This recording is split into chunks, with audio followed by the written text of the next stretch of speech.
Hello everybody and welcome back to Red Eagle Politics. Make sure you like this video down below and subscribe to the channel if you are new. So, this month I have not yet done a Senate prediction or a governor's prediction. I initially was going to combine them into a 2022 midterms election night. However, this month has been very busy, very hectic, and the election nights do take a bit of time to put together, and I just wanted to get these out before the month was completely over. So we're just going to be doing a regular prediction here.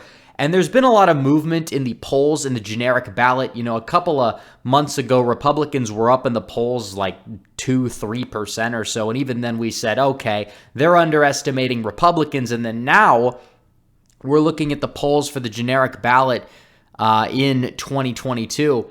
And Democrats and Republicans are in a statistical heat. Now, keep in mind, 12% of the general electorate here is undecided. We know that. And the pollsters are awful. They're worse than ever. The Senate polls, they have like Oz down 20, Ron Johnson down 20. They have J.D. Vance losing by 10 and Rubio losing. And it's like, okay, yeah, none of this is going to happen. Seriously, that's not just a hackish take, but you look in the polls and they're awful. The crosstabs never make sense. They're worse than they were even in 2020. And in 2020, they were worse than they were in 2016. They keep getting worse. They keep deteriorating. But more polls are going to start adding likely voter screens in the coming months, which will likely have Republicans take the lead in the generic ballot. But still, I expect them to underestimate Republicans. You could look at 2010 right now at this point in the game, and you could see the fact that Republicans had a very narrow lead. And when the likely voter screens were implemented in September and October, you saw their generic ballot lead increase. And then you look at 2014, right here, Democrats led until October, and Republicans ended up winning the generic ballot at the end of the day by 5 percentage points or so. It was a fairly low turnout election, but either way, it doesn't matter. The polls still vastly underestimated Republicans, 2014 being the first election cycle that really did so, especially as you saw a lot more white working class voters across the Midwest that pollsters typically don't reach start to flip Republican in high numbers. So do keep all of this in mind. So we're going to get started filling out this map here, but first I have to tell you guys about My Patriot Supply. Are you ready to experience prolonged food shortages? Because they're coming, and global supply chain problems are having a domino effect on everything, especially food production. Farmers aren't able to plant as many crops because fertilizer is scarce and expensive, which will cause food shortages when stores run out of the food that we have now. After all, it takes time to grow. When farmers don't plant, 3 months later, we don't eat. That's why you have to get ready now with long-term storage emergency food. It's a perfect hedge against skyrocketing food prices and shortages. You won't regret having this when you need it. And right now, save $250 on a 3-month food kit from My Patriot Supply. It's their lowest price in 3 years to help you fight inflation. Go to preparewithredeagle.com and get your $250 savings on this 3-month emergency food kit. That's preparewithredeagle.com. Those who know what's coming are getting prepared now. So go to preparewithredeagle.com and do so today. But we have to fill this map out in the meantime. Let's start off here filling out all the safe red states. We don't really need an explanation for Idaho, Utah, the Dakotas, Kansas, both Oklahoma races, Arkansas, Louisiana, Alabama, Missouri, Kentucky, Indiana, and South Carolina. All of those should be safe red. Alaska is going to be an interesting situation there. You're going to have Murkowski going up against Shabaka. Judging from the first round, Murkowski looks to be in a much stronger position than we initially anticipated, very sadly. However, there still is time to make up the ground, and primary electorates are not always representative of the full electorate at the end of the day when everybody gets out to vote in November. Also, Iowa will likely go safe Republican, and Ohio will go safe Republican. You saw the Emerson poll. Emerson had Trump losing to Biden by 2 points in Ohio, a state that Trump won by over 8.3% or so. And they have J.D. Vance winning, but now by 3 percentage points in the state of Ohio.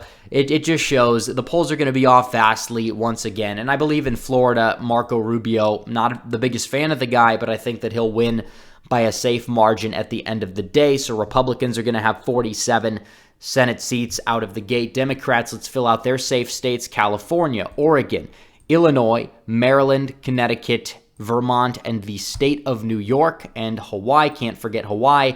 That will put them at 44 Senate seats. So there's 9 competitive races. Some are going to be more competitive than others. I wanted to focus on the likely states first, and then we'll make our way into the lean states and the tilt states as the video goes on. So we'll start off with the likely Republican states. I wanted to focus mainly here on the state of North Carolina. North Carolina, Ted Budd, fairly solid candidate, has basically united the Republican Party behind him so far. Democrats are putting up a no-name sacrificial lamb named Sherry Beasley. Nothing's exactly that special about her. I anticipate Budd to do very well across the Trumpian rural areas in the state. He will likely do better than Trump in the suburbs of Charlotte and the Raleigh-Durham area. I believe that he's probably going to end up winning at the end of the day by around 8 points or so. I stand firm in that prediction, regardless of what some of the election mafia polls are going to say. They're going to be used in the Dem fail compilation after the midterms. We'll leave it at that.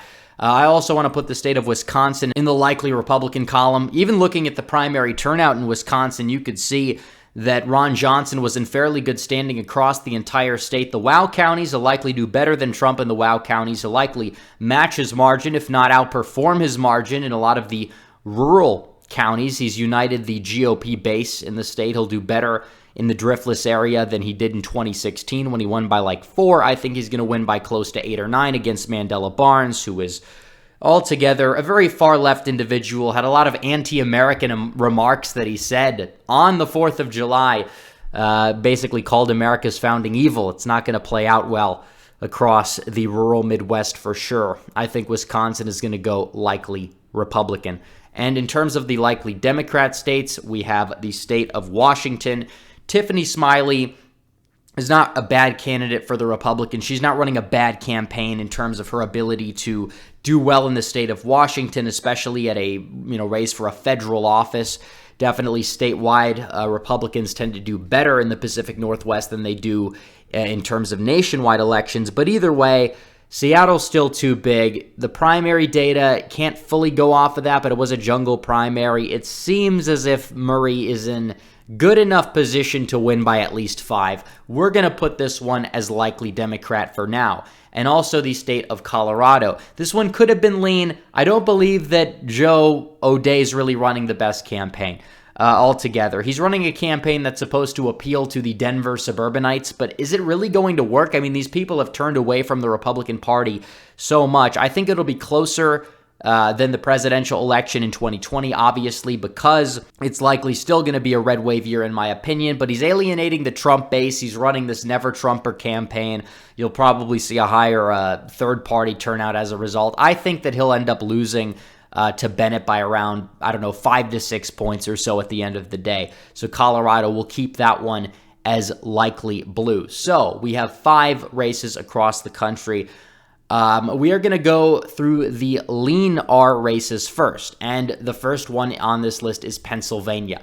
And again, a lot of the polls in Pennsylvania, what a shocker, have Dr. Oz trailing John Fetterman. John Fetterman is somebody who in many policy proposals is not very distinguishable from Bernie Sanders. And while he's able to get 100,000 likes on all of his tweets, Twitter's not exactly real life. A lot of those people don't even live in the state of Pennsylvania, and it speaks volumes. And he's out there saying, Dr. Oz, he's from New Jersey. He says that 30,000 times. Oz is from New Jersey. Bad fit for Pennsylvania. He's from New Jersey. Meanwhile, Oz is campaigning relentlessly, meeting voters across the state of Pennsylvania, has that star power that he brings to the table, the name recognition that's going to help him do better than Trump did in the suburbs of Philadelphia. I think in the western part of the state, Fetterman's, persona, you could say, might help him stop the bleeding because he's a big dude. He looks like a blue-collar guy, but his policy proposals are likely going to hurt him, and you're going to see a lot of reluctant Oz voters that will come out for Mastriano. They're going to hold their nose, vote for Oz. I think Oz is going to win at the end of the day by 3 points or so. As of now, that could change. I wouldn't be surprised to see him win by more than that. MAGA Mehmet, we're going to meme him into being the best senator that he can be. There are some question marks about his socially liberal past, but again, he's a celebrity. He was in Hollywood. There's only so much you could say or so much you can do, and Donald Trump had a lot of question marks surrounding him in 2016, but he proved himself and fell in line with a lot of, traditionally Republican issues like abortion, and I think Oz will likely do the same once he goes to the Senate, or he will be primaried out if he does not. So we're going to move on to the state of Arizona. Blake Masters winning that primary there, winning it big, putting a coalition together to get that done. You love to see it. And he's already pivoted to the general. He's attacking Mark Kelly, which again, Mark Kelly barely got by in 2020. A D plus 4.5 national environment or so against Martha McSally, who was an awful candidate. Blake Masters appeals to the base. He also has independent appeal. He's very articulate. He's an intellectual and a fighter at the same time. We love to see it. I believe he will do fairly well in places that he needs to do well in to win. I think he might do better in Pima County than past Republicans. He is from there, but he also will do better among, I guess, groups like Mormons maybe in eastern Mesa, in the eastern portion of Maricopa County. You could see him do better than Trump there. He will likely get out the Trump base, very good on the border. He'll do very well by Yuma. I think that Masters is going to end up winning by around 2 to 3 points or so. He'll end up winning by the same margin that Mark Kelly ended up winning by in 2020, except this time Mark Kelly's going to lose. The whole astronaut thing is out the window. You saw Bill Nelson lose in a blue wave year in Florida. Mark Kelly barely got by in 2020. The whole moderate astronaut thing, it's kind of gone out the window. I mean, there's a chance that Kelly could run a solid campaign and win, but he really hasn't been doing that so far from what we can tell. And he is somebody that has not really acted the way that he campaigned. He campaigned as this fake moderate. Oh, he's an astronaut. He's for the people.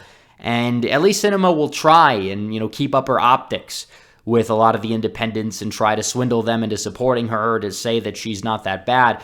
But Mark Kelly doesn't even try to do that. And either way, it's going to backfire for both of them. But this time it's going to backfire for Mark Kelly. So we also have the state of Nevada. Cannot forget about Nevada. Nevada is a state that's moved right, even as Arizona has moved left. A very large white working class population in Clark County compared to what you see in Maricopa County. And a lot of the Hispanics in Clark County and places like North Las Vegas, you're seeing shifts as well there to the right to a lesser extent. And Clark County got more Republican in 2020, despite the national environment moving to the left. And Nevada did. Almost every county, Trump keeps maxing out the rural counties, doing better in Clark County. I think you're going to see it flip for the governorship. Lombardo was sheriff there, and I think that it's very possible it could flip for the Senate race, or at least be close. Laxalt's a very solid candidate, has united the GOP base, is solid on the issues, and as a result, I think he will defeat the very overrated incumbent Catherine Cortez Masto. I don't know by how much he's going to defeat her by, but I think that he is going to defeat her regardless by around 4 points or so. It could be a likely margin, but we'll really have to wait and see at the end of the day. So there are two more states here. You have the state of Georgia and you have the state of New Hampshire. These are both going to be in the tilt column. We'll start off with Georgia. We'll work our way back east. And you have Herschel Walker, who is the football legend that is running up against the incumbent radical liberal Raphael Warnock, was his nickname given to him by his garbage opponent that lost to him in 2020. And the national environment is shifting right. Georgia is shifting left. And this might be the last hurrah for Georgia. But you look at the suburbs of Atlanta, you look at these blue shifts to the left. These have been happening far before 2020. Nobody really ever talked about them. In 2016 it happened. 2012 even you saw it turn to the left, despite Romney doing better in the state than McCain did. But either way, it's been happening since the 1980s. The growth is off the chain. But still, in a midterm year, turnout might be a little lower, and you might see the bleeding stop by 1% in a lot of these suburban counties. That's going to be more than enough, in my opinion, to really bring Georgia over the top for a football legend like Herschel Walker. He doesn't bring like the number one amount of substance out of every other candidate that's running for Senate. It's very generic, stuff that he's bringing to the table. But still, he's somebody that's a good ally of Trump and somebody who's likable and a legend in the area. I think he will win. I think it will, be by around, 1 to 2 points or so, but I think he's going to win at the end of the day. And polls even have him ahead, but polls in Georgia tend to be all over the place. Some polls actually overestimate Republicans there. It's really something that varies state to state, but we'll see. I think Georgia flips back Republican. New Hampshire, on the other hand, we've had going red for a few Senate predictions now, and honestly, it still could go red, but I'm kind of feeling like in my gut, as of right now, I'm going to put it as tilt D with what we're seeing here. The primary field is divided. The primary is going to be happening in like mid-September of all times. We don't even know who the nominee is going to be. The field is relatively divided.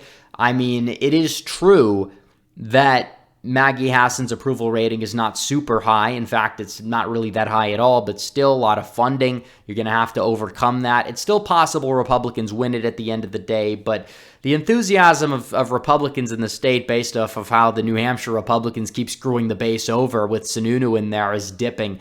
And as a result, I think they could flip it back, but for right now, we'll put it as tilt Democrat, subject to change. So anyways, guys, 53 seats for the Republicans, 47 for the Dems. Don't listen to the election mafia. Republicans are still going to retake the Senate. They will retake the House. They will retake many swing state governorships, and the red wave will continue, but don't be complacent and register to vote. Register everyone you know to vote. That's how you send the biggest middle finger to the current administration. So anyways, guys, thanks for watching this video. Like this video down below, comment down below, subscribe to the channel, hit the bell for notifications so you never miss another video. Follow me on social media. The links are in the description down below. As always, guys, thanks for watching. Red Eagle out.